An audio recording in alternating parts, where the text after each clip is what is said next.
Hey everybody, welcome back. It's been, couple weeks since I was able to do one of these videos. I apologize for the delay, but things are what they are, and sometimes I can't control how busy things become, especially this time of year with back to school and busy times at work and all of the other things happening that I haven't really been able to immerse myself in all of the news and everything as much as I normally do. But that is certainly no excuse, and the war in Ukraine rages on, and the global disasters that we cover here continue to rage on. And so I am here. I have another video. I will have several more in the coming days. It's been so long since I put one of these out. I felt like I had to put out something. So I'm going to kind of freestyle here for a few minutes and just talk about some of the most recent developments. I have usually my videos are going to be a little bit more tightly organized with various references and notes and so forth. But for now, we're just going to talk a little bit, just for a few minutes, about some of these most recent developments. Obviously, the news of the last few weeks has been well, depending on which side of the conflict you are, either glorious or disastrous reversal on the battlefield in Ukraine. Glorious if you're Ukrainian or a Ukrainian partisan or pro-Ukraine, in the sense that the Ukrainian military has made up a tremendous amount of ground. It has retaken significant territory from the Russians, and I'm not going to point at all of the different maps. I'm sure all of you have been able to Google those and look at all of the different reports from the Institute for the Study of War and all of the other think tanks and organizations that have been tracking these things. But so I'm not really going to go too deeply into the various military side of this. I'll have a separate video on that. I just wanted to talk about some of the political ramifications of all of this. First of all, just thinking about the territory, we have to keep in mind that, the Russians are obviously going to spin all of this as not a significant defeat, that Russia was simply reorganizing its forces and redistributing soldiers from this area to that area and so forth. But all indicators, all observers who have been following this know this was a disastrous retreat. Russian media knows it was a disastrous retreat. And the last couple of weeks, we have seen significant voices of dissent, or at least criticism of the Kremlin, of Putin himself and or his advisors, for how they allowed something like this to happen. And when we say something like this, we mean the loss of thousands of square kilometers of territory, the loss of a significant amount of military hardware and material, the loss, obviously, of soldiers, and of the fact that now the Russians, who spent 4 months basically gaining that ground, gaining that territory. Remember, I did a video talking about how the Russians were slowly but surely gaining, a couple of kilometers a day, and, a couple of dozen a week. That is how we got to this point. And so now all of those gains have been lost. Now, what does this actually mean? Remember, the Russians are having a very difficult time replacing some of the advanced military hardware. They certainly cannot replace the jets that are downed. They cannot replace a lot of the high tech hardware that they use, primarily because of the sanctions, their inability to do proper import substitution, their inability to secure, microprocessors and chips and so forth. All of the different aspects of Russia's disastrous military campaign that we have talked about before, these all are now heightened by the fact that it has lost all of this territory and would have to now invest significant resources in addition to what they've already spent just to gain back the territory that they've lost. This is a critical aspect of this, because I think we should keep in mind that although Russia vastly outnumbers Ukraine in terms of military forces, in terms of hardware, even with Ukraine getting all of the covert support from the US and the British and the Canadians and other outside actors, the Russians can't simply act like they have limitless resources. They do not. They don't have limitless human resources. They don't have limitless military resources. And so that's part of the reason why I think you're beginning to see the Russians taking a different tack now, why they are being even more brazen about targeting power generating plants and water systems, water treatment facilities, all of the infrastructure that really is for the civilian population that the Russians are now seemingly explicitly targeting. Now, I don't know whether anybody's conducted an analysis to determine how often they were targeting such facilities before Ukraine's counteroffensive versus after Ukraine's counteroffensive. My hunch, if I had to guess, would be that we are seeing an increase in the targeting of civilian infrastructure, but that's a feeling. I can't prove that for certain. What we can say though is that a lot of people are talking about the disastrous state of Russia's military. And what we've seen in these recent weeks is not only that the Russian military is weakened, but that morale seems to have collapsed. We are seeing reports both on Telegram channels and videos that have come out of soldiers who are in varying degrees blaming their leadership, the leadership potentially blaming the top level of leadership in the Kremlin. There's a lot of finger pointing, a lot of blaming going on, and that's never ever a good sign for a military. Now, we have also seen tactical blunders, which have really, I think, heightened some of the anger from especially the right wing in Russia. You're seeing the sort of super patriots that are coming out calling for Putin's head, or damn near calling for Putin's head. We're also seeing increasing sentiment, anti war sentiment, increasingly being vocalized inside of Russia. One of Russia's top female vocalists and celebrities recently came out saying that she was opposed to the war in Ukraine, that we have seen a number of influential figures that have come out and made similar statements questioning the so-called special military operation. None of this bodes well for Russia. Now, the other major development in the last few days was at the sidelines of the Shanghai Cooperation Organization meeting, and especially with respect to Putin and Xi Jinping. Now, much hay has been made about this, and I'm sure I'm sort of covering ground that other people have discussed already, but it should be made very clear that that was a significant moment where Russia signaled not only to the Chinese, but to the world that they recognize what a bad situation they're in. Now, of course, pro-Russian Putin cheerleaders would never admit that. I'm sure this is all part of the 25-dimensional chess that Putin is playing, and surely he hasn't been outplayed and outmaneuvered by the West, and he certainly hasn't lost the confidence of Xi Jinping. But in the real world, those things have happened. Putin has blundered, and he has, to some degree, lost the Chinese. Now, the fact that Putin had to preemptively make the statement of acknowledging China's quote unquote concerns about Ukraine, that I think really highlights just how tense the situation has become. Look at the state of Russia's economy vis-a-vis the global economy, and look at the Chinese. The Chinese want nothing to do with the Russians when it comes to international economic relations, right? What I mean by that is the Chinese, sure, they might make a little bit of money, but they're not providing military hardware to the Russians. They're not making up for the significant shortfalls that the Russians have found because of the sanctions, including consumer goods, but also high tech goods and others.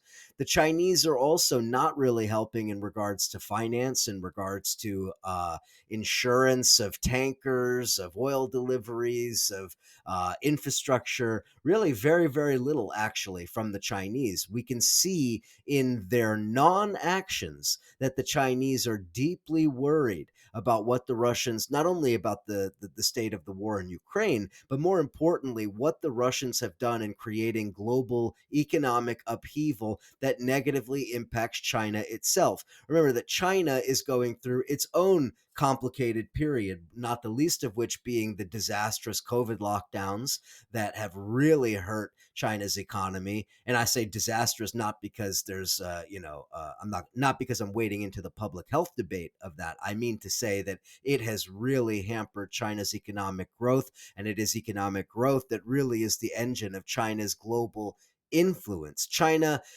to a large extent, although they do have a certainly formidable military, China really projects its power economically. And for China to be married and wedded to Putin and this sort of albatross that the Ukraine war has become is really, really disastrous for the Chinese. And not the least of which we should also remember the Chinese, although they are nominally a socialist country and nominally have a communist party, the Communist Party is made up of billionaires at the very top echelons. These billionaires, they, like Russian oligarchs, have vested interests in making sure that the global economic situation is stable. They have their, penthouses in Manhattan, high-rise apartment buildings. Their children are attending schools in London, in New England, or wherever else it might be. And so, they also are not so keen on all of this. Now, the Russian propaganda, I think, is really interesting. And again, I apologize for sort of freestyling through this video, but I will have other references in future videos, including some very specific things on some of these issues. But broadly speaking, if we're looking at the situation, we can see that the Chinese are nervous. The Russians, recognizing just how nervous the Chinese are trying to spin the propaganda as best they can. Oh, the Russians are not really being hurt by the sanctions. The sanctions are just the West shooting themselves in the head, and the Chinese are scooping, and the Indians are scooping up Russian energy at discount prices, and everything is good. This is, of course, ludicrous. The fact that the Russians have to sell at such steep discounts to the Indians and to the Chinese and to other potential partners tells you just how desperate the Russian situation is. The Russians have to take huge, huge discounts. Yes, of course, the price of oil is still elevated, but these things are temporary. The Russians cannot keep hemorrhaging these kind of profits. Yes, of course, they can keep selling to India, but at what cost? At what cost? Are they going to be able to continue shipping enough oil to the Chinese? Well, the Chinese seem to think not. And they seem to be looking at other sources for their own energy needs, especially given, like I said, China's own internal crises, the COVID lockdowns, the historic drought, and the loss of a lot of the river. The what am I trying to say? The water levels in the rivers, which has in turn affects hydroelectric production and a lot of other things as well. So the Chinese have a whole host of issues that they're dealing with, and the Russians are really making it a little bit harder for them.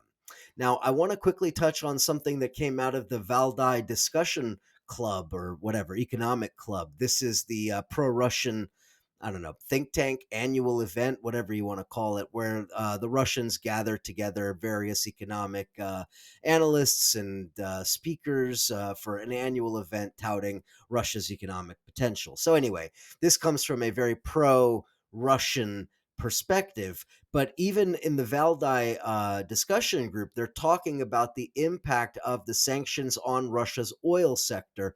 And particularly, and this is something that the Russian propaganda doesn't usually talk about, but the fact that the price cap that is currently being discussed in Europe and among the G7, the price cap could potentially be disastrous for the Russians.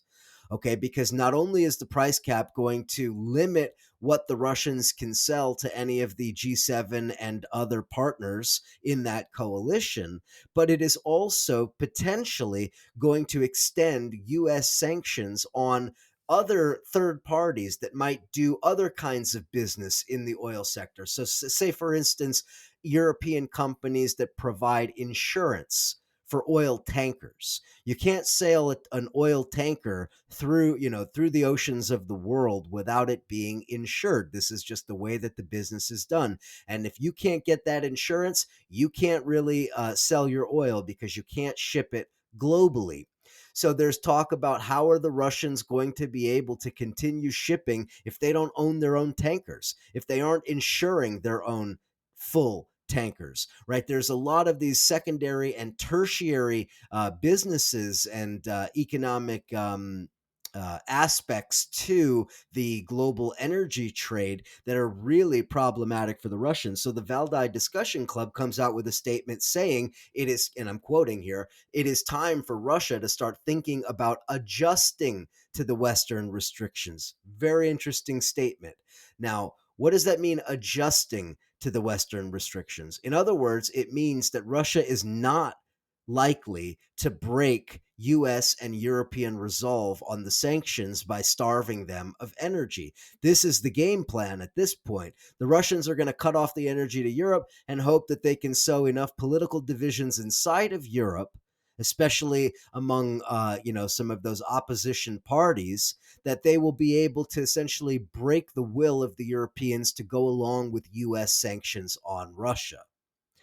So by saying it's time for Russia to start adjusting to Western restrictions, I think here we have a tacit admission from some of the pro Russian quarters that they don't expect to be able to break the resolve of the Europeans or the Americans, that they don't expect to be able to break apart that coalition, and that they should prepare for a future where they are simply not selling oil to the West, and or they're not using Western companies to provide them with tankers and ensure their trade. So they say it's time to start adjusting to the Western restrictions, including by Russia developing its own tanker fleet and abandoning the US dollar in oil deals. The latter is the prevalent task of Russia's foreign trade in the new political conditions. Well, sure, of course they have to abandon the dollar, but they're not abandoning the dollar because they're conducting a full frontal assault on Western imperialism, as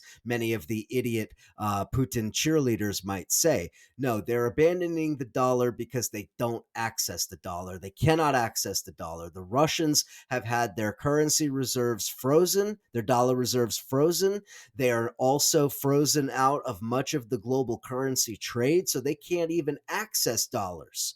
So, how could they conduct the business in dollars? Why would they accept dollars, and how could they get dollars?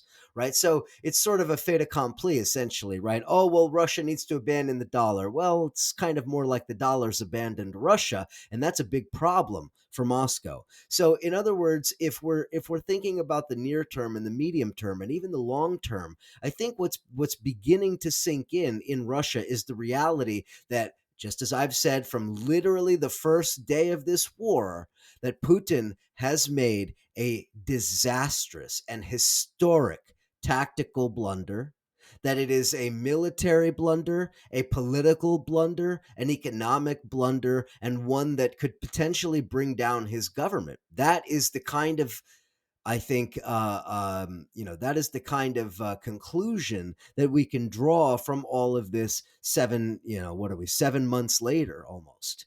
Okay, so thinking back to late February when this war began, it at that time it was not clear what the character and the nature of this war was going to be. It is clear now. There will be no military victory for the Russians on the battlefield. There will be no consolidation of Russian control over Ukraine. There will be no ejecting of Ukraine's NATO partnership. None of that is going to happen. None of that is on the table. NATO's expansion is guaranteed. NATO's military footprint being expanded by 1,000% since the invasion is undeniable.